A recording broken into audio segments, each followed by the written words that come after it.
I'm sorry, but a flop is a mandatory stop on the way to the top of Cringe Mountain, if not one of many stops of flops. We don't like stories where someone just gets from point A to point B seamlessly. Tell us about the journey, the challenges, the plot. The flop should be cherished. The flop is part of the art. The flop is what makes the end product. Tell us about the trolls at the bridge, the riddle you had to solve. Attempt 1, wrong. Attempt 2, flop. Attempt 3, pass through, another flop. Cringe corner, another flop. And then you're closer and you're closer and you're closer to the top.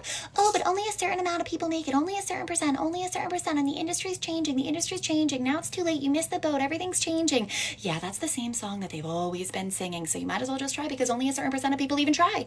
And maybe it won't even be exactly what you thought in the end, but you might as well just try and flop, flop, flop, flop, flop, flop, like a fish on the beach until you're redirected and you're back into the ocean. You're swimming in your groove in. And someone before earlier said, ew, look at that fish on the beach. It stinks. So cringe. Flop, flop, flop, flop, flop until they were scuba diving and then they saw that same fish and said, look how pretty it is.